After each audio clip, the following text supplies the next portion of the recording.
Я приветствую вас, дорогие друзья, уважаемые гости и подписчики моего канала. Всем большое спасибо, что следите за новыми выпусками. Евгений Копатько на связи прямо сейчас, известный социолог. Евгений Эдуардович, здравствуйте. Здравствуйте, Александр.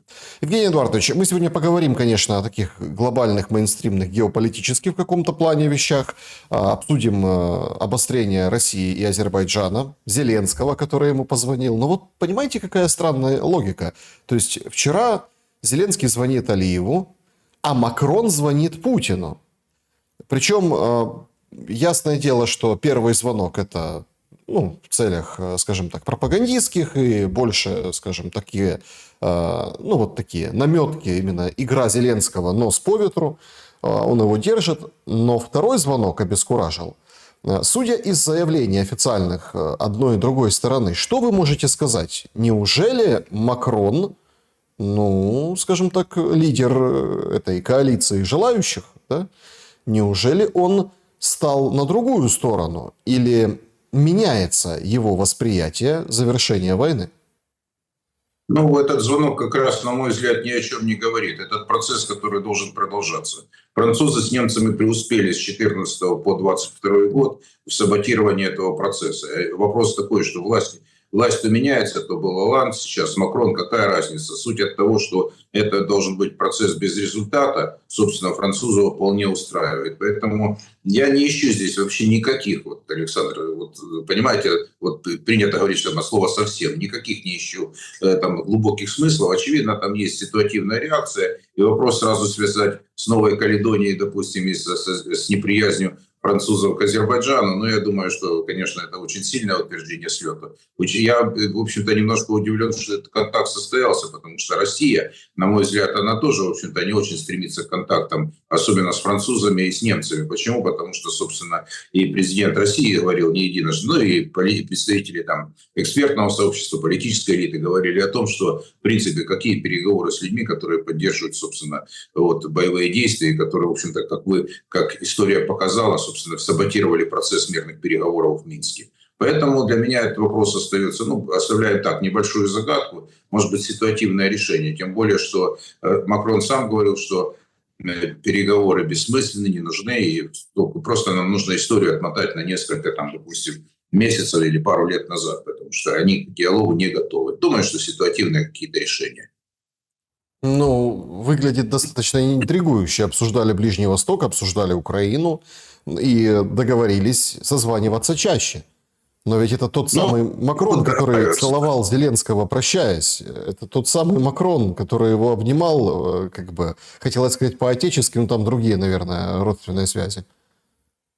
Вы знаете, Александр, я в эту мишуру, извините, эта политическая картинка, она бессмысленная, беспощадная. Ее, конечно, можно обсуждать, на самом деле, сколько угодно, искать там сакральный смысл, но они тоже все люди, понимаете, не боги горшки обжигали. Откровенно, я так смотрю, суета такая, знаете, проявление каких-то человеческих черт. И что? Суть политика от этого, Александр, поменялась? Нет. Задача, война прекратилась? Нет. Мирные переговоры начались? Нет. Изменения какие-то политические решения базовые приняты или хотя бы ситуативные, которые позволяют остановить конфликт? Нет. Поэтому это все такая, знаете, суета политическая. И попытки, скажем, каким-то образом, я имею в виду не то, чтобы привлечь внимание так к Украине, в принципе, это опять-таки такой треп идет политически, по-другому не скажешь по поводу того, что к Украине теряют интерес. Да никто к ней интерес не теряет. Пусть успокоятся и не морочат головы. Просто такой интерес, как сейчас, то лучше его и не надо, на мой взгляд. А его решение, очевидно, возможно, из обострения конфликта с Азербайджаном у России, да. Тут последствия могут быть более серьезные, потому что, вы понимаете, я в свое время там и интересовался, мы изучали процессы, которые происходят на Южном Кавказе. Азербайджан уже давно дрейфует в сторону от России, если так коротко сказать, потому что еще, наверное, года с 15-16 количество студентов, то есть для меня такой маркер был, я готовился к какому-то мероприятию, связанному с образованием. Мы посмотрели количество студентов азербайджанских, которые учились в вузах России и которые в Турции. Так к 2020 году, как раз к ковидному году, количество студентов, которые больше стало студентов учиться именно в Турции. И тем более этот лозунг для молодых людей «Две страны, один народ», он имеет значение, и это такое, знаете, которое в обществе принимается, особенно у молодежи азербайджанской и турецкой. Поэтому там как бы связи идут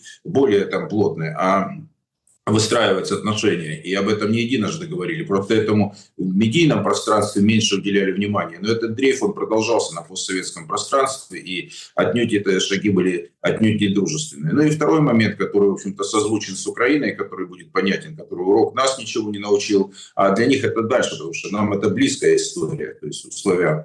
А там тоже такое постепенная диверсификация, постепенный дрейф в сторону. Но это как бы очевидные вещи сейчас на постсоветском пространстве. Вопрос, кому в итоге это будет выгодно. Ну, я понимаю, что дрейф в свободном плавании страны, ну, где население там сколько, миллионов 10, но если посмотреть, что около, я данные разные смотрел, говорят, что до 3 миллионов разные данные источники о том, что до 3 миллионов проживают в Российской Федерации.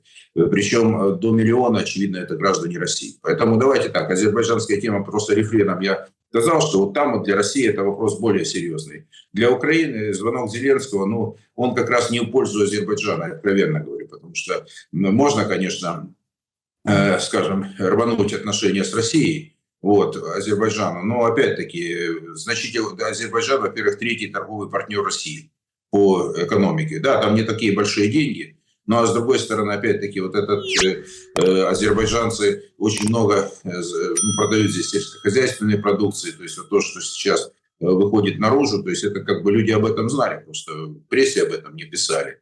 То есть я думаю, что, скажем, ухудшение отношений между Россией и Азербайджаном неизвестно, кому хуже по итогу будет. Вопрос это даже не хуже, я не хочу так ставить вопрос даже. Понимаете? Не совсем понимаю. Смотрите, мы видим на самом деле, и я вот откровенно продолжаю стоять на какой-то позиции, что это откровенный цирк. Откровеннейший. То есть, смотрите, Екатеринбург. Все понимают, что там эти азербайджанцы, кто они, чего они там 100 лет живут, то есть эти азербайджанцы, да, то есть это они там занимаются чем-то, понятно, своими как бы разными делами. Там или там в Воронеже задержали этого хозяина рынка и ресторана, да, то есть, смотрите, то есть все прекрасно понимают, все друг друга знают. А тут вот эта вот история там с маски-шоу, там на пол, на землю, там тянут этого достаточно тучного мужчину, это вчерашнее задержание главы диаспоры в Екатеринбурге. И, в принципе, ловят этого директора рынка, потом как бы допрашивают, отпускают, да. То есть происходит какой-то такой показательный замес. Азербайджанцы, в свою очередь, тоже красавцы. Отлупили вот этих агентов ФСБ, они какие-то айтишники, там совершенно разные люди, которые уехали, кто в туристических целях, кто от войны, кстати, релоцировав все, что там чем они занимаются, в другую страну, причем кто в Казахстан, потом в Азербайджан. Так, чтобы вроде возле России, да, относительно недалеко, чтобы понятен был менталитет, они вот туда рванули. Но как бы бежавшие от мобилизации с начала войны, да, с самого периода начала войны между Россией и Украиной, вряд ли будет агентом ФСБ. Тоже устраивают цирк и шоу. Вот эти все давайте запретим русскоязычные школы, давайте там мероприятия и так далее, и так далее. То есть вообще какая-то искусственная штука. То есть тут два момента. Или действительно взыграла кровь эмоции, и что вот это вот показуху устраивают. Или, это какая-то искусственная штука, которую мы там, последствия, которые просто не можем просчитать, куда это все вывернет. А кто сказал, что все это естественно? Это все искусственно. То, что мы создаем проблемы друг другу на постсоветском пространстве, в котором у нас жизнь была совместная больше, чем пару десятилетий независимости. Причем я вам скажу, что сейчас, наверное, то, что говорить о субъектности некой, можно говорить последние только 10 лет. Поэтому, Александр, это все искусственно создано. То есть, если мы хотим идти на разрыв, то да. А вопрос о том, что вот вы сказали, там агенты ФСБ, нет, это еще не факт, что не агенты ФСБ. Понимаете, а то, что это директор рынка, который имеет большое влияние, это да. Я сейчас не буду вдаваться в эти детали, я понимаю, что эта тема на самом деле очень чувствительная, потому что для России тема межнациональных отношений достаточно деликатная. И вы, если заметили, что в эфире вот сейчас пока некая сдержанность идет со стороны, во всяком случае, официальных лиц. Но с другой стороны, я вам хочу сказать, что как там будет развиваться там по поводу школ, напоминать не надо, как это начиналось в Украине в 90-е годы, да? на Украине, когда это было, вот школы при Кучме закрывали, вы тоже говорили, да ничего страшного, да кто же их закрывает? В Киеве сколько закрыли школ? Это все тоже естественный или искусственный процесс был. Все русскоязычные закрывали русскоязычные школы. И ничего, что-то голова не болела. Я сейчас как раз перевожу как бы разговор немножко в другую тему, в сторону. Потому что, да, азербайджанская тема, я думаю, что для России она актуальна будет. Но еще раз я говорю, напоминаю, что третий партнер Азербайджана – это Россия, там порядка 4,6 миллиардов долларов товарооборота. И, кстати, с прошлого года он рос довольно существенно, вот, по сравнению с прошлым годом. В этом году там чуть ли не под миллиард уже было. Я просто сводки смотрю, что экономика дает. С другой стороны, Алиев и Путин достаточно часто встречались. То есть там кто-то уже посчитал за карьеру двух лидеров, они встречались десятки раз. Десятки раз они обсуждали какие-то вопросы, которые актуальны. То есть как бы Азербайджан, на мой взгляд, вел себя достаточно деликатно. Вопрос связан с тем, что как сейчас обострилась ситуация, может быть, там больше, наверное, турецкие дела, может быть, то, что связано с Сирией, то, что связано с Арменией. Вот это как бы вещи любопытные могут быть. Ну, имеется в виду, что Азербайджан может менять вектор. Плюс там ситуация с Ираном. Вот тут, вот, наверное, поиск идет. И, может быть, они так в этом случае более, скажем, проявленно себя ведут, вот, допустим, в отношениях с Россией. Потому что эти вещи, на мой взгляд, Александр, не поверхностные, они символические, на них публика реагирует. Вот видите, мы же там реагируем на что-то, там, как Макрон там обнимался с Зеленским. Но мне абсолютно это неинтересно, я откровенно говорю. Мне четко понятно, что если там сокращается товарооборот, это первый признак. Закрываются там школы, там закрывается вещание. Я не имею в виду абстрактная страна той или другой страны. Это вполне конкретные шаги, которые за собой потянут довольно серьезные политические последствия. Тем более, что это же идет не один год, правильно ведь? И поэтому давайте так. Цирк не цирк, но события вполне серьезные, и конфликтность, допустим, она как бы нарастает. А телефонный разговор, то, с чего вы начали, там, Путина, Алиева и Зеленского, ну, я думаю, что это, конечно, тут с вами соглашусь, это больше нужно было такой пиар-ход для Зеленского. Но опять-таки, Алиев тоже понимает последствия этого разговора для себя, потому что, во всяком случае, они с Россией выстраивали вполне внятные отношения. Но, во всяком случае, на уровне руководства политического, на мой взгляд, отношения носили характер, скажем, такой сдержанный и уважительный. Ну а так, пока поживем, увидим. Я опять-таки думаю, что тенденция может быть очень нехорошая последствия, на мой взгляд. Ну, до войны дойдет, думаете, Россия и Азербайджан? Нет, причем здесь сразу о войне? Слушайте, иногда такой мир бывает, что в щепки летит все, понимаете? Но у нас он мир какой был тоже, как бы, тоже собирались. Отменили русских на Украине. Ну что, не так, что ли? Которые жили вместе, не считались другой нацией. Но мы уже мирно эти все наши сосуществования уже много видели. Мы можем мирно сделать себе такой вред принести, что и война там может оказаться очень таким клевым делом, если так. Я утрирую, конечно. Поэтому вопрос там, война какая там, информационная, скажем, война, которая там экономическая, не знаю, там, может быть все. Все может быть. Но в этом случае я думаю, что Россия выстроится легче, потому что я вам показываю цифры, все-таки экономика имеет значение. 4,6 это для России менее чувствительная цифра, чем от Азербайджана, для Азербайджана. А с другой стороны, учитывая эти факторы, то сальдо не в пользу Азербайджана, торговый баланс. Понимаете, я беру просто экономику. Просто беру экономику, несколько факторов. Смотрите, это тоже как бы вы как социолог, вы прекрасно понимаете, да, вот эти рычаги, на которые давят, долевые точки, на которые давят. Пока не давят еще, пока не давят. Подождите, как это пока не давят? Вот эти все россказни о том, что там Путин последователь шовинизма еще с советского времени, то есть все как по лекалам украинским, да, то есть и простите, пожалуйста, Украина тоже была достаточно серьезным торговым партнером Российской Федерации. Треть на Российскую Федерацию, да.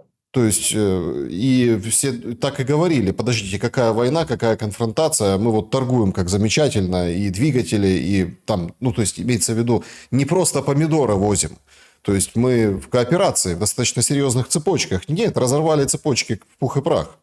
Евгений Эдуардович, если переноситься на украинскую, как бы, арену, слушайте, а что за вот эта история с сменой Шмыгаля, с сменой вот как бы перестановки вот этих кроватей, Кажется, что Зеленскому это нужно для чего-то именно в этот момент.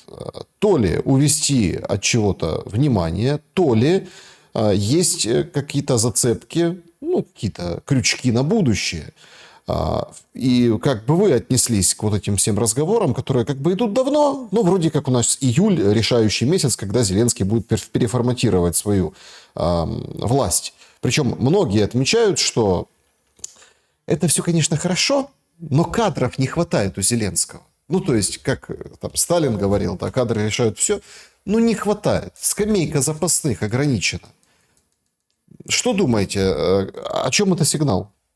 Ну, давайте так. Насчет переформатирования, я так понимаю, что все-таки он смотрит на внешний контур, а внутри до зачистки идет тех, которые могут составить ему некую фронту или условную оппозицию. А то, что скамейка короткая запасных, то так и должно быть, по идее, в этих условиях. Ему она не нужна большая. Вы что, за ротацию власти? Нет. А ротации власти смысла нет. Я так полагаю, что дилемма сейчас в мире и на Украине стоит, ну, я имею в виду тех, кто, наверное, занимается на западе Украины, и понимает, нужна ли смена власти или нет. То есть то, что я вижу из средств массовой информации мировых, то есть как бы опять-таки мы с вами уже на каком-то из эфиров с вами говорили о том, что не комплементарное отношение на Западе к Зеленскому, то есть такое, в общем-то, и к врагам иногда такие публикации, в том числе вроде как союзники британцы пишут в своих изданиях очень неприятные вещи о украинской власти, украинских политиков. Я скажу вам так, Александр, я думаю, что, скорее всего, это попытка не переформатировать, а удержаться. Может быть, какой-то там ситуативной, конечно, перестановки будет. Там вопрос ссылаться на то, кто из олигархов кого поддерживает, но это для меня тоже как бы не является серьезным аргументом. Я полагаю, все будет идти извне. Вопрос такой, что ему задача либо сохраниться у власти, либо будет ротация. Я так полагаю, на мой взгляд. Вот то, что я вижу.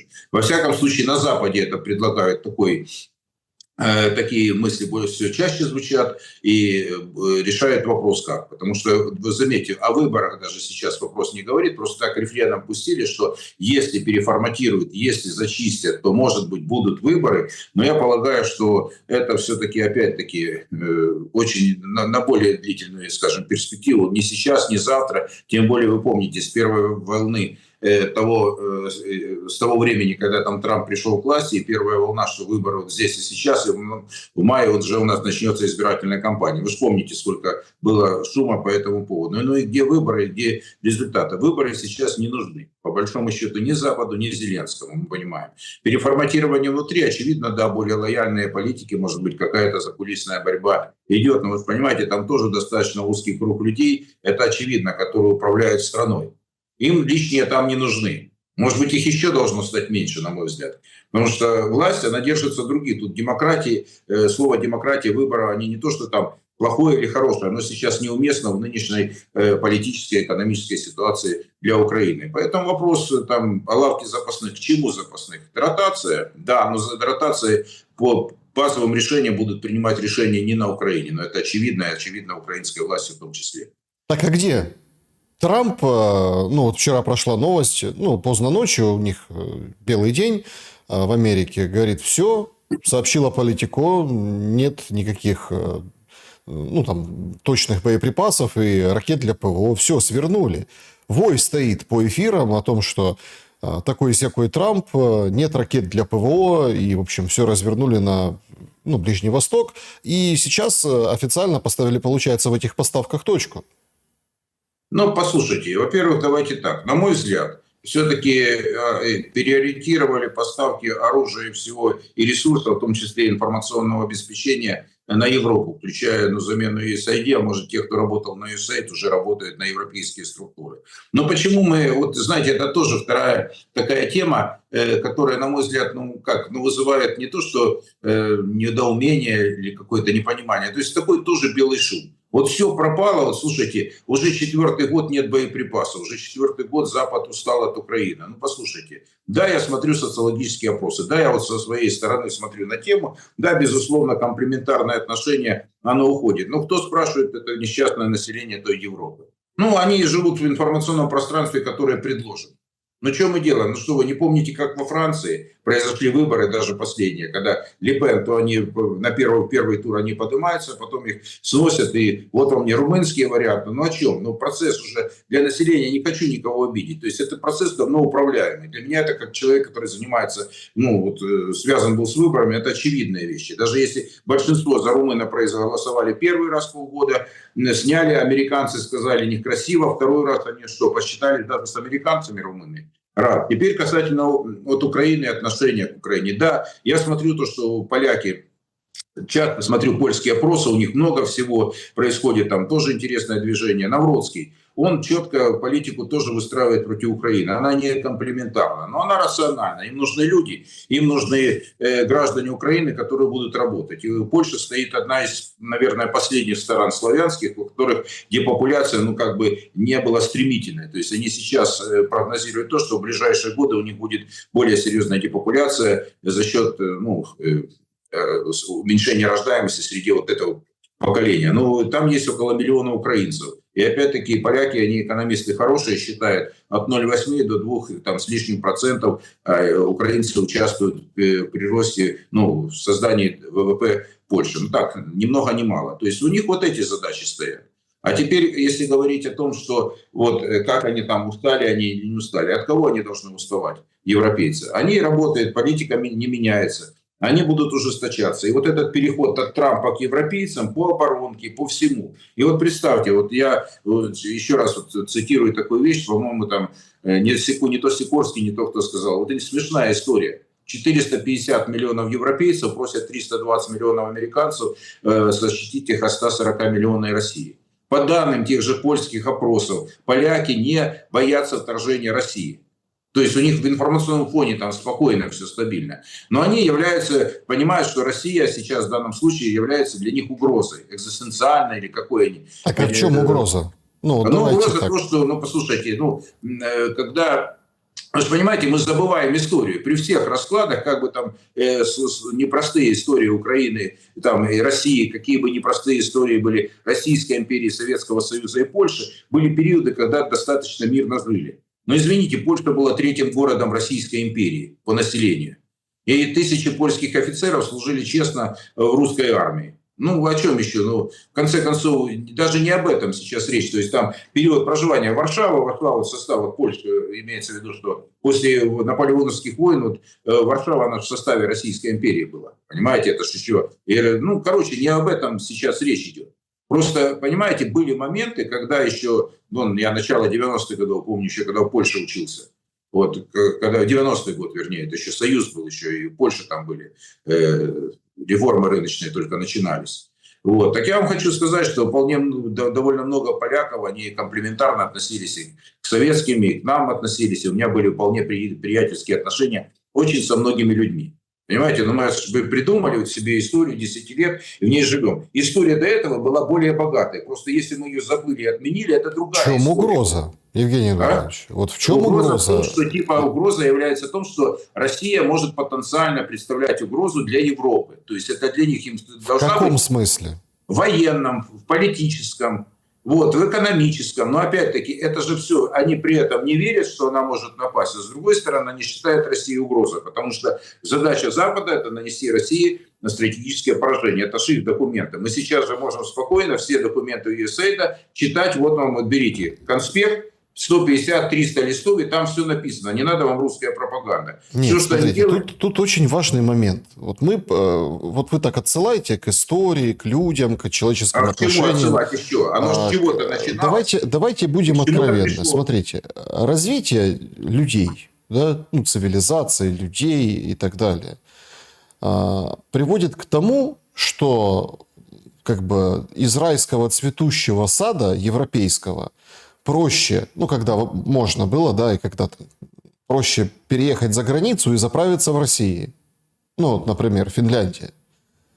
Проще приехать в Беларусь, купить классных там каких-то плюс-минус нормальных продуктов, да. Ну, поляки молодцы, они там, ну, у них разное есть, но тем не менее. Там проще. Ну, вот, например, литовцы так и делают. Или делали, сейчас продолжают делать. То есть разница в понимании, то есть образ жизни примерно одинаков. Ну, примерно. Как бы, но уровень достатка и благополучия, ну, совершенно разный. Удобство, ну, с точки зрения там электронных услуг, каких-то там, да, самого функционирования тебя как гражданина, как человека, то есть вот эти постсоветские страны серьезно подтянули. Уже за жвачку и джинсы ты как бы родину не продашь. То есть и есть момент, когда люди сравнивают, да, когда идут по цветущей Европе, вот сейчас там многие же переехали, многие посмотрели на Европу другими глазами, и как-то немножко в шоке от этой пошарпанной старины, да, от справки, которую нужно ждать неделю по почте физической, которая ничего не решает, просто она должна быть, да, от каких-то там записей к врачу и так далее, и так далее. И люди начинают больше сравнивать, и европейцы начинают сравнивать. И, простите, сказать, то есть во многих там, европейских странах тоже хотели бы определенные там моменты в жизни, ну вот, например, как там в Украине, в России, там, да, вот в Беларуси где-то, ну просто хотели бы, а им говорят, нет, это вражины, это угроза, поэтому до свидания. То есть, понимаете, это ведь как там Азербайджан и Российская Федерация. То есть яйца выеденного не стоят, да? Стеряют все, но тем не менее это происходит. Я почему спрашиваю военную угрозу? Ну хорошо, а как, что должно произойти, чтобы Путин взял свои там Искандеры, взял самолеты и отбомбился, например, по Европе? Вот что должно произойти?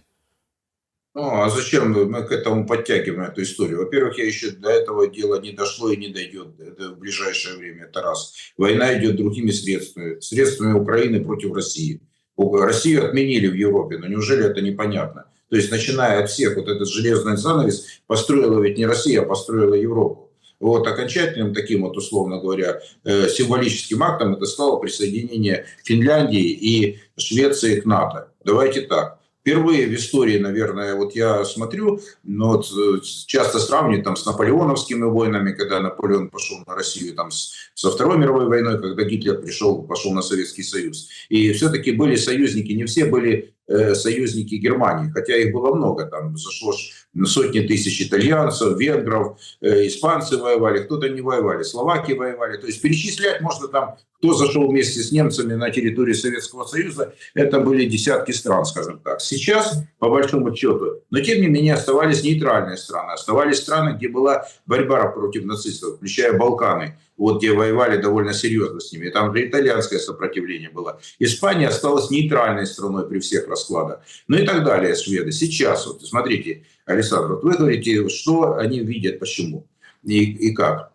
На мой взгляд, Европа, она действительно очень консолидированно сейчас выступила против России. На мой взгляд, опять-таки, подчеркиваю, это частное мнение, оно может оспариваться. И сейчас практически не осталось нейтральных стран к России. Вот представьте себе, даже Австрия имеет, как бы, не является страной, где можно проводить переговоры, она была страной, где был нейтралитет. Швейцария то же самое, вторая после ЕС по количеству санкций против России. Швеция, Финляндия – это уже страны НАТО. А вот теперь осталось 3 страны в Европе, которые, в принципе, еще относительно комплементарны к России. Причем там ситуация не лучшая. Это Сербия, там, где шатают ситуацию, причем это уже не ЮСЭ шатает, а, я так понимаю, уже либо перестроившиеся, переформатирующиеся европейцы. И осталась Словакия с Фицо и с Орбаном, осталась Венгрия, где в следующем году будут выборы, и не факт, что Фицо и Орбан, и их политические силы останутся при власти.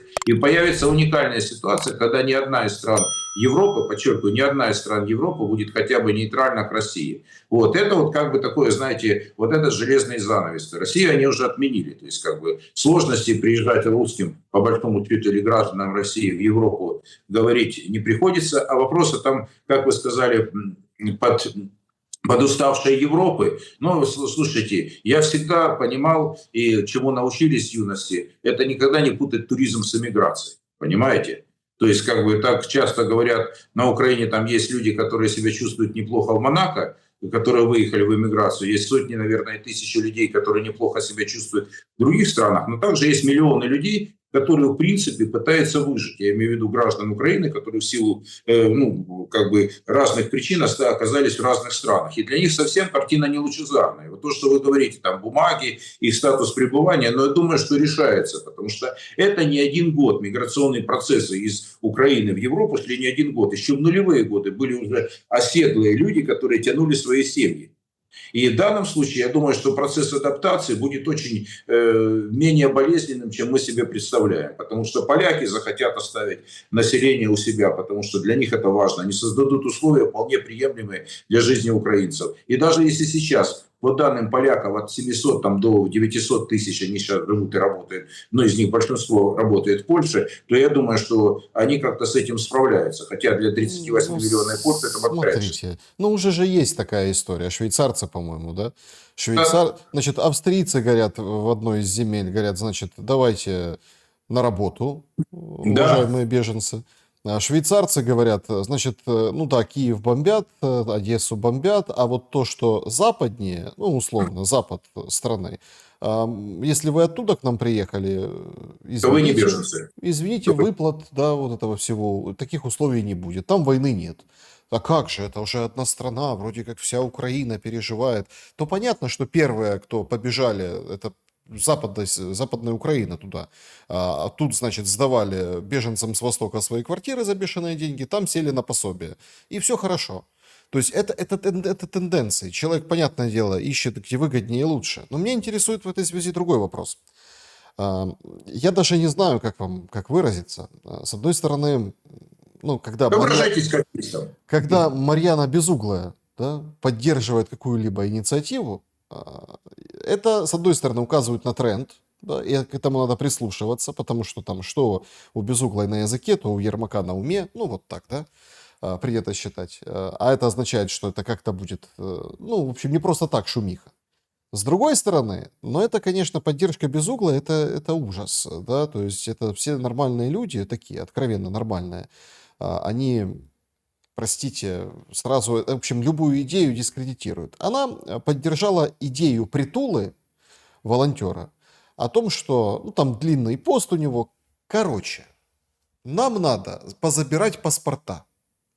Или сделать какой-то механизм, чтобы это был типа серый паспорт, как в странах Балтии. А это вот если ты там враг, вражина, коллаборант, коррупционер, пятая колонна, то, в общем, ты не можешь иметь одинаковое право голоса с человеком, который там в окопе, который защищает страну. Это все, понятно, препарировано таким духом праведного гнева. Но это же фашизм или нет? Но вы как думаете, государственный переворот – это что? Незаконная смена власти – это будет на здоровье обществу?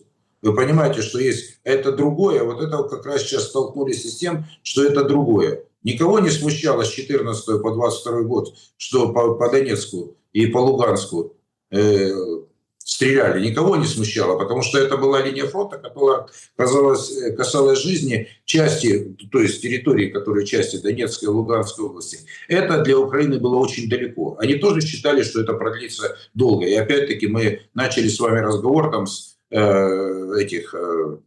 с Макрона, а на самом деле речь там чуть дальше крутили пленку к этому Коланду и к Меркель, что это Запад вполне устраивала такая наша внутренняя герилья, как говорят у нас, как в Донбассе в свое время говорили. Это их устраивало на протяжении кого, что ж хорошо. Убивают славяне друг друга, православные друг друга убивают. Чего ж не поддержать эту историю?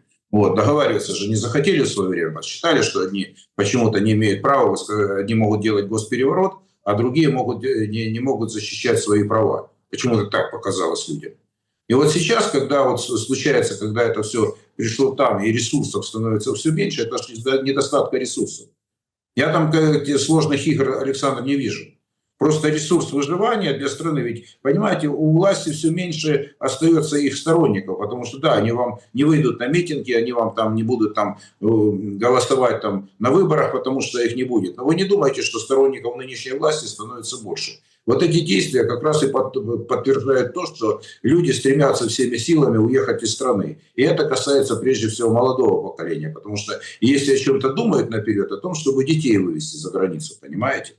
Сейчас летний период, он так относительный, потому что кто-то из родственников, наверное, возвращается там на Украину, приезжает, но в основном я понимаю, что это могут приезжать женщины на самом деле. А с другой стороны, вы понимаете, тенденция никуда не делась. Вот мне задают часто вопросы, я вот слушаю умных людей, как мнение которых для меня важно, говорят, какие риски для Украины очень большие. Но, предположим, наступит какой-то мир. Его нужно что же пережить еще? Потому что когда ты живешь несколько лет в условиях, когда у тебя нет ни прав, ни возможностей, то какие две тенденции видят? Это первое, это граница откроется и народ повалит за границу, да, это случится. И второе, это очень серьезный рост преступности. Поэтому это очевидная история для любой страны, это понимает, и я с этим абсолютно согласен. Представьте, сотни тысяч людей, причем миллионы единиц оружия, они есть на территории, и не все останутся довольны результатами, не знаю какого мира.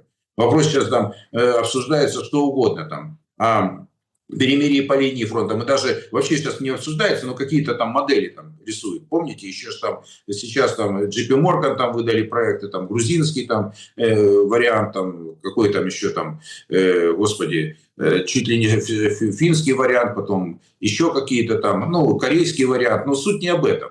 Суть не в этом, извините.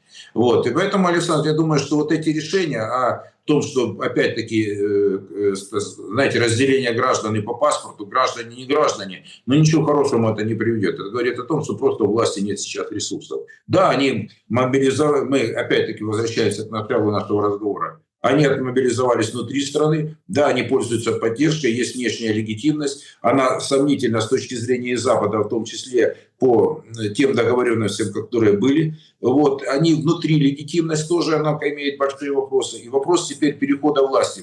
Я вижу только две вещи, на мой взгляд. Это сохранение нынешней власти, ее какая-то трансформация, либо какая-то замена наиболее, скажем, ну, если можно так сказать, безболезненным путем. Но пока, очевидно, ни тот, ни другой вариант, он не является такой основополагающим, которого будут придерживаться. Потому что признаков для того, чтобы эту власть, ну, чтобы она удержалась, их все меньше. Потому что в обществе рано или поздно это сломается.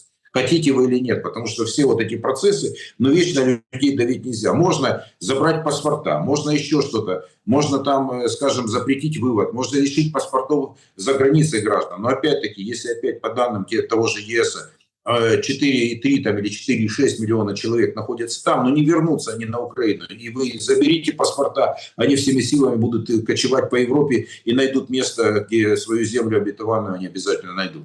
Понимаете, вопрос другой. Те же опросы они проводят среди поляков. Люди не хотят возвращаться.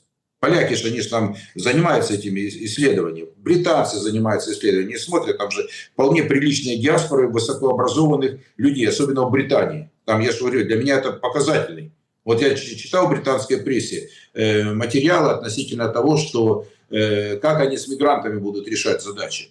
Им мигранты нужны из Украины, они лояльны, и они не будут оставаться, они будут больше лояльными новой стране, чем старой стране. Там можно ностальгировать, можно какие-то там, ну я не знаю, там что-то вспоминать и так далее. Но люди возвращаться не будут. И вот эти решения, как вы правильно сказали, это борьба, ну что, ну дальше вы людей, ну дальше будут людей кошмарить. Но будут какие-то другие противодействия, найдут другие лазейки, чтобы уходить от скажем, взаимодействия с властью.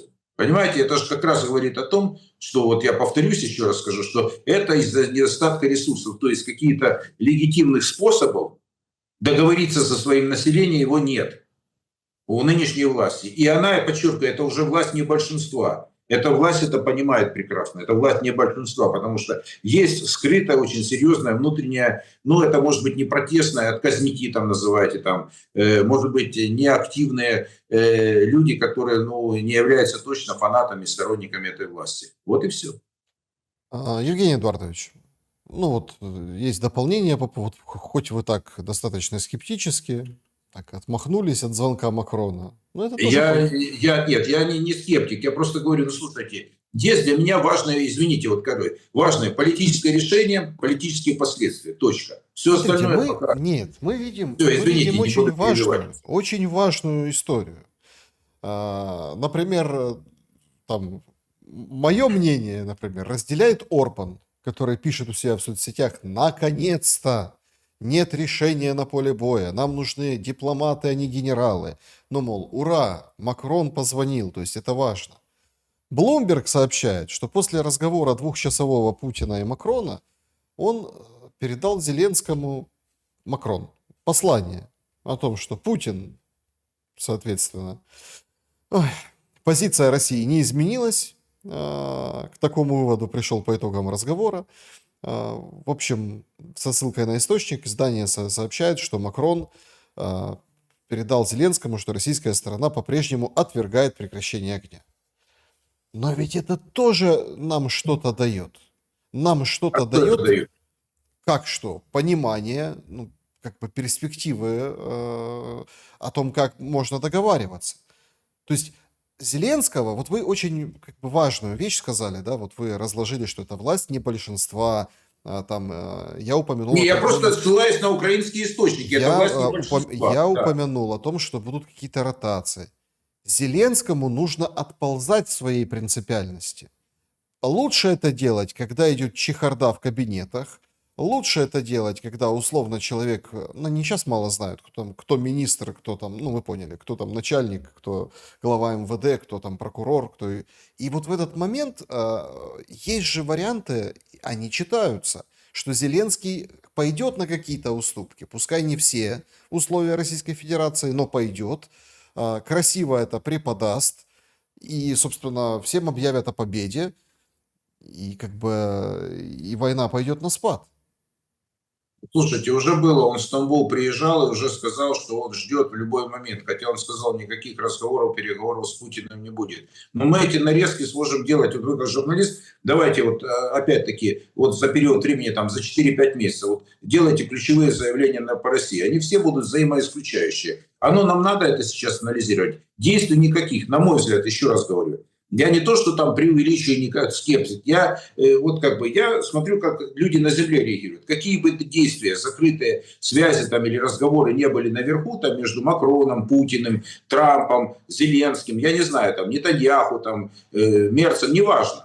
Все равно что-то спускается на землю. Люди должны как-то реагировать, потому что если там они все равно апеллируют еще, пока 100% нельзя отменить население. Понимаете, какая штука? Все равно к нему нужно ссылаться и какую-то получить какой-то фактор легитимности. Раз уже выборов нет, значит какая-то реакция должна быть, поддерживают или нет они то или иное решение. Так вот, на мой взгляд, разговор о том, что война продолжается, это не о мире, это точно, Александр. О том, что он должен отползать, он будет отползать по-любому в этой ситуации, потому что изменилась риторика от того, что сейчас, если по данным на украинских опросов, опять-таки, согласны ли вы с тем, что там по линии фронта, когда еще 2 года назад никто не хотел, ну или подавляющее большинство не хотели, границы 91 года, правильно хотели? Никаких компромиссов. Вот сейчас уже, собственно, это становится обсуждением. А вы прекрасно понимаете, что на Украине говорят о том, что мы готовы отдать территорию, идти на мир с Россией. Далеко не каждый вам в социологическом вопросе скажет. Я просто совершенно, вот такие вот вещи совершенно простые вам пытаюсь сказать. Что там есть вещи, которые скрыты от, от какой-то общественной дискуссии, потому что они, в конце концов, в условиях нынешней страны, они, не опасны для человека. Но давайте так, это есть чувствительная тема, которую не будут с вами обсуждать. Теперь следующий момент. Вопрос о том, что, конечно, будет решение на Западе, опять-таки. На мой взгляд, произошла передача части вот как бы функций, полномочий управления вот внешним управлением страны на Европу больше стало. Американцы меньше денег будут давать, европейцы будут больше давать. Но это деньги будут немалые. И я как раз в смысле там, мы с вами перескочили на другое, но я вам хочу сказать. Когда говорили о противостоянии России, о том, как думают в Европе, европейцы, по большому счету, хотят сохранить вот этот украинский потенциал антироссийский. Потому что они же сами говорят прямым текстом, что не наши солдаты воюют, воюют украинские солдаты. Понимаете? И вот этот статус-кво им нужен, и они, скорее всего, будут это управление перехватывать. И как-то они уже будут разбираться с населением. А население, которое уезжать, возвращать, я не знаю. Для меня, кстати, дилемма. Вот если попытка вернуть население будет на Украину, вот это будет сложности. Я думаю, что, скорее всего, они не будут препятствовать оттоку населения. И, возможно, как само по себе, если эта тема затянется еще на какое-то время, потому что, опять-таки, тот же JP Morgan уже там 1 июля мир не наступил, да, как и я говорил в той ситуации, что вот и ребята, многие, кто занимается, мы же там интересуемся там мнением людей, которые в этих процессах, но никаких переговоров, никакого мира. Но это все такой был шум белый, который подняли волны и все.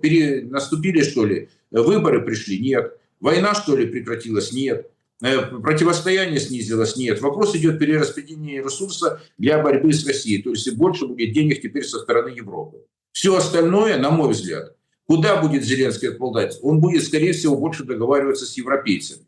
Скорее всего, у него есть уровень поддержки достаточно серьезный, в том числе у того же, господи, у того же этого Мерца, у того же, да, у того же, да, скажем, у того же Макрона, то есть они как бы сейчас главные союзники. Поляки, они держат свою линию, потому что у Польши есть бубновый интерес, чистый бубновый интерес. Это люди, миллион людей, которые дают ресурсы стране, большие ресурсы, исторические, как бы, память, история о том, что Польша, в конце концов, восточные земли их очень интересуют. И они никуда от этого не отказались. Просто вот сейчас самое интересное, что в риторике это ушло на нет. Но это не факт, что они не перестали думать об этом. Что Львов для них является третьей, после Варшавы и Кракова, Львов это третий город по значению для поляков. Понимаете? Вот о чем. Я не думаю, что они перестали об этом думать. Вопрос, как это будет развиваться, я не готов сказать. Но поляки, я думаю, меняют. Да, они в своей повестке очень четко обозначили, чего не будет там. Не будет Бандеры, да, они сказали, это день памяти, Волынская резня, это уже на официальном уровне. Это символическое значение для народа. И поляки это поддержали. И я думаю, что они будут с украинцами как-то выстраивать отношения, они будут как-то строить, но на нужных им принципах. Вернее, делать то, что нужно будет полякам. И они как раз будут именно эту повестку продвигать. И с Бандерой они туда не пойдут, украинцы, в Польшу, понимаете? Оно можно было как-то закрывать глаза в 22 году, вот, но в данном случае, я думаю, что поляки в этом случае будут последовательны. И я думаю, что сейчас отползать куда? Вот, еще раз говорю, ресурса не так много. Но он есть, как бы управляемость сохраняется. Ее никто, как бы ее тоже держит, эту управляемость. Ну почему? Мы же тоже не должны там, говорить, что там, вот знаете, вот Корея, что 4 года все пропало, или 4 года там, что все растет. Ничего подобного. То есть ресурс пока есть у нынешней власти. Они его держат очень серьезно. Поэтому никакой, любая ротация, любая точечная ротация, даже смена того же Залужного, даже еще кого-то, ну, премьера это не будет критично, потому что ресурсы идут извне. А здесь контролируют их тоже извне ребята, значительная часть, но не все ресурсы контролируют. Но давайте просто простым языком говорить. Пока этот процесс управляем. Вопрос, как дальше перейти. Не понимаю, что эта форма руководства управления страной все и дальше будет сжиматься, как шагреневая кожа. Понимаете, какая штука? А вот где вот наступит этот критический момент для украинской власти нынешней, когда управляемость станет сомнительной, вот это вот вопрос открытый. Потому что вот каждый день там тоже происходят события. Еще раз говорю, я не сторонник такого, знаете, говорить, что там все там пропало. Да ничего там не пропало. Управляемые пока не могут решать задачи. Если кто-то, скажем, ресурсы пока идут. Перераспределение от Штатов к Европе, я грубо говорю, еще раз говорю, пока никто там, Старлинки работает, разведданные поступают. Вот эти, там поставки оружия, ну, слушайте, это все есть. И вот разговор о том, что нет каких-то там, все пропало, ничего не идет, то все и там идет. Ну чего там, логистика, она сохраняется. Вопрос о том, как будет в ближайшем будущем. Что нужно за это отдать и что нужно сделать. Еще раз говорю, если бы Запад захотел, были бы и выборы. Если бы Запад захотел, то были бы изменения в политике. Я вам просто хочу сказать, что стамбульские решения и договоренности парафированные вам яркие этому примеру, Александр. Ну, Фидан говорит о том, что Европа понимает бесперспективность продолжения войны, и говорит, что двери Стамбула открыты, хотя четкой даты нет возобновления переговоров. К Лукашенко приехал Келок, и, собственно, 6,5 часов они общались, и вот на днях, да, там же у них праздник в Беларуси, да, День независимости. И, ну, в рамках, я так понимаю, общения тоже упомянул об этом визите недавнем Келога Лукашенко, вот только что говорит, что донес позицию, да, о том, что надо договариваться. Келлог говорит, да, мы работаем над этим. Ну, короче, чтобы Зеленского как бы приструнили, да, дети, уймите вашу мать, да, вот это. То есть, собственно, Келлог говорит, мы над этим работаем. То есть контакты идут там и севернее, и южнее, Стамбул, Минск, никто не сбрасывает со счетов. То есть, но опять-таки, тут же главный момент. Что мне, допустим, не нравится в нашем с вами разговоре сегодняшнем, так вот, если выводить на финал, что, получается, люди, народ украинский, многострадальный, никак не влияют на процесс. А что это вас удивило так, Александр? После Нет, не удивило. После 22 февраля все, процесс закончен. Все. Есть был момент при всех сложностях. Чего мы должны удивляться? Ну, врать себе не нужно. Не бывает, что это другое. Не бывает, что это другое. Вот 14 год, 22 февраля, все. Это точка невозврата. Там можно как угодно бодаться. Просто это пришло юридическое. То есть сняли одного человека. Еще раз говорю, заметьте, я никого там не ругал, никого там не там обижал, не говорил, что там кто-то плохой, кто-то хороший. Вот как хотели. Хотели нелегитимной смены власти. Ее получили. Разочарование после первого Майдана ничего не научило, когда 75, это был 2004-2009 год. Был опрос, еще там собирали в Униане там, руководителей многих социологических компаний. Народ тотально был разочарован первым Майданом. 75% граждан, если меня по данным там, одного говорили, вы сказали, что лидеры Майдана воспользовались тем, ну, своими интересами, а не интересами народа. Понимаете? Все, тогда уже было разочарование. Но, тем не менее, страна пришла ко второму Майдану, потому что первый Майдан – это был детский лепет. Еще раз говорю, может сколько угодно, кому-то не нравится возвращение к истории и все. Но от этого, пока ты не поймешь причины, почему это случилось, ничего дальше не произойдет. Понять, почему. Вы думаете, что это просто так случилось? Да, большое количество людей, еще раз говорю, когда был второй Майдан, я те же фокус-группы проводил. Опять-таки, среди сторонников Майдана. Что там говорить? Я же аргументацию знаю той и другой стороны. Мы пытались всеми силами зацепить, чтобы этого конфликта не случилось. Зацепить любые возможности, чтобы этого не произошло. Но кто-то сказал, что там людей не чуют. Что и мы пошли тогда... Кто сказал? Вы прекрасно помните, Соболев сказал. Но это помимо еще прочего. В прямом эфире призывали к непосредственным действиям. Вот я впервые какую-то фамилию упомянул, вот это в контексте было. Люди, что противостояние? Половина страны Майдан не приняли. Но пора это понять. А перед переворотом 22 февраля, потому что бы вы ни называли, революция, чего угодно, это все равно насильственная, незаконная смена власти. Все. Это вот любой учебник вам напишет, хоть красный, хоть белый. Так а почему Янукович сбежал в Россию, а не остался на той половине, где не приняли Майдан? Послушайте, у меня почему больше, чем у вас? Но еще раз говорю, вы спросили о людях, я сейчас о людях. Люди активно поддерживали и ту, и другую сторону. Политическая элита была более консолидирована, и население, которые пытались смены власти, они были более консолидированы. Это вещи тоже своими именами называть. Но не надо сказать, что воля интереса было меньше у людей на Востоке.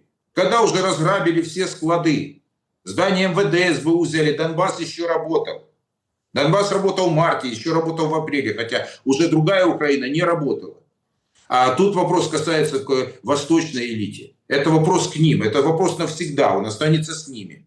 Я без всякого пафоса говорю, это вопрос непринятых решений в то время. Еще раз говорю, ни о крови, ни о чем. Я говорю о том, что была возможность, она четко была. Это не сослагательное наклонение.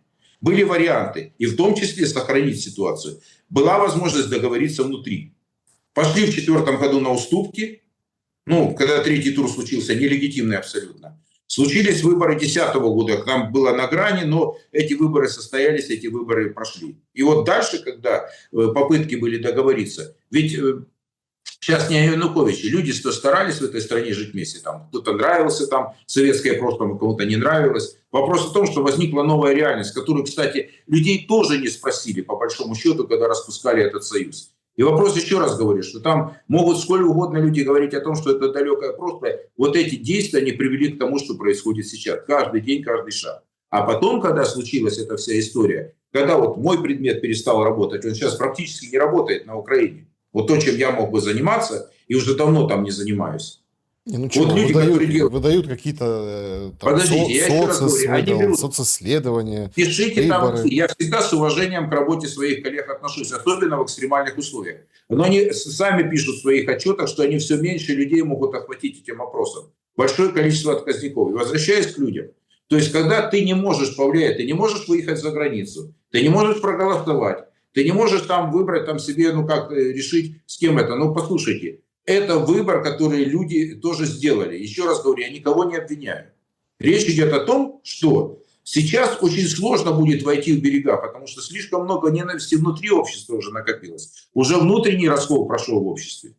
Еще раз говорю, если мы хотим что-то сделать, нужно понимать, от чего это, к чему произошло. Не бывает, что это другое. Понимаете? Вот если мы поймем, но что с другой это... стороны, подождите, с другой стороны, то есть уже произошло. Ну, то есть, окей, уже произошло. Я все время пытаюсь как бы вас направить в сторону, как, ну, условно, как закончить войну, как, собственно, выпустить Прямые пар. переговоры, я сразу сказал, прямые переговоры, если будут, да. Без Так вот они, посредничества. подождите, так вот они прямые переговоры. Ну Где вот, они прямые? в Где вы их видели, Стамбуле прямые переговоры? одна делегация, вторая делегация. Да, в Стамбул приехали, что сказали, что говорит, ребята, не надо, продолжайте. Вот они были возможности, слово «были». Вот это уже сослагательное наклонение, Александр. Вот вы сами ответили на вопрос. Да, они были. Да, возможность была. Собственно, а чем она закончилась? Еще раз, прямые, без посредников. Тогда, я понимаю, это может звучить сейчас совершенно фантастически, да? Фантастично звучит. А вот теперь представьте, хорошо, американцы, которые писали, еще раз говорю, все, что... Я же не зря говорю, поймите, это вещи базовые, их нужно, если не поймем, мы же не можем двигаться дальше, почему действовать. Все, что они, вот все документы ЮСАИДа распечатаны, все, что связано на расшатывание и смену власти на Украине, страна сейчас, которая это реализовала, платила за это деньги и участвовали в лице Нуланд и других товарищей, они сейчас будут посредниками. Ну, вы это, как вы себе представляете? Одни из организаторов этого всего процесса. Я не говорю, это плохо или хорошо. Они это соорганизаторы, они инвесторы этого процесса. А вот теперь давайте за мир. Согласен. Вопрос, когда сказали, ведь когда перед тем, как начались боевые действия, вот еще когда началась ситуация в Донбассе, еще раз говорю, можно сколько угодно говорить, но та часть людей, действовали, там же без элиты. Я еще раз говорю, когда-нибудь, может, на каком-то эфире будет интересно, что пример Донбасса – это вообще интересная история. С точки зрения вообще любых процессов, включая даже с точки зрения социологии. Представьте, когда вся власть оттуда уехала, губернатор, мэры городов, все депутаты Верховного Совета, вся бизнес-элита уехала, вся, включая топ-менеджеров. Там управляемость сохранялась на протяжении многих лет. Меня там говорили, что там без России, без ничего не произошло. Извините, там этот фактор был меньше нескольких процентов, я имею в виду в человеческом участии. Все остальное это была база, на которую опирались те или иные люди, которые с этим согласились. И когда отказывались понимать, что это есть, но там же тоже со стороны Украины, если были граждане других стран, деньги, прямые инвестиции других стран, участие непосредственного вмешательства в политические процессы других стран, приезжали литовцы, поляки, Нуланд, европейцы другие. Это что, не вмешательство было? И причем оно было более массивное, интенсивное вмешательство. Ни одного депутата Госдумы там не было на Майдане, понимаете? А Европарламент там был, не в полном составе, но в большом количестве. И после этого, когда мы начинаем говорить, что, скажем, что-то не паритетно в обсуждениях, вот тогда садимся, если есть сила, воля, и разговариваем. Вот по-другому, извините, не будет. Либо это уже будет разговоры другого плана. Кто может представлять Украину, как вам кажется? Я думаю, что есть еще Украину могут представлять люди, которые находятся в эмиграции, в Европе в том числе. И, наверное, кто-то может изнутри страны. Но я думаю, что это так, это навскидку вы сказали. Есть люди, наверное, это люди, которые, во-первых, не сторонники этой власти. Есть такие в Европе, я думаю.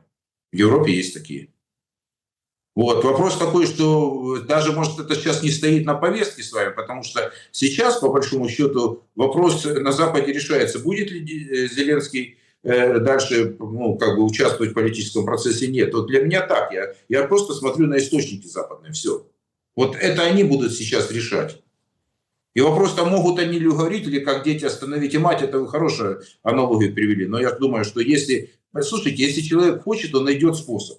Сейчас пока мы ищем причины, чтобы этого не останавливать. Объясняем, почему это невозможно, не получается. И, возможно, в этом тоже есть нынешняя логика. Есть какие-то слова, которые будут абсолютно, или смыслы, которые абсолютно нерабочие сейчас. Я думаю, такие люди есть. Вопрос, нужно ли в каком ключе, вот даже если мы к JP Morgan возвращаемся, они видят разные варианты, но это варианты субъектности некой Украины. Усеченной, относительной или вполне, скажем, соответствующим ожиданиям, скажем, нынешнего политического руководства. Вот я так попробовал фразу сформулировать.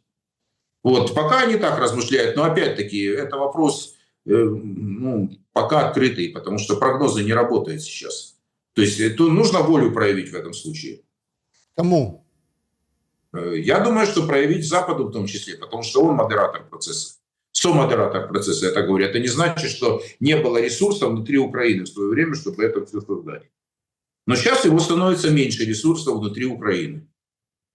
Человеческого в том числе, имеется в виду, политического, социального. Это ж, как бы себе-то врать люди не будут там на Украине, правильно ведь? Ну да, когда евро по 50, да. Собственно, человек видит многие вещи сами, сравнивает то, что решение, слушайте, есть вещи, которые нас можно слушать или не слушать, соглашаться или нет, но когда человек сам с собой наедине остается, он себе задает тоже часто неудобные вопросы. Евгений Кабачко, спасибо большое за то, что нашли время и поделились своими мыслями. Друзья, благодарю, что посмотрели это видео. Напишите в комментариях, что думаете. Берегите себя и друг друга. Добра и света. Увидимся.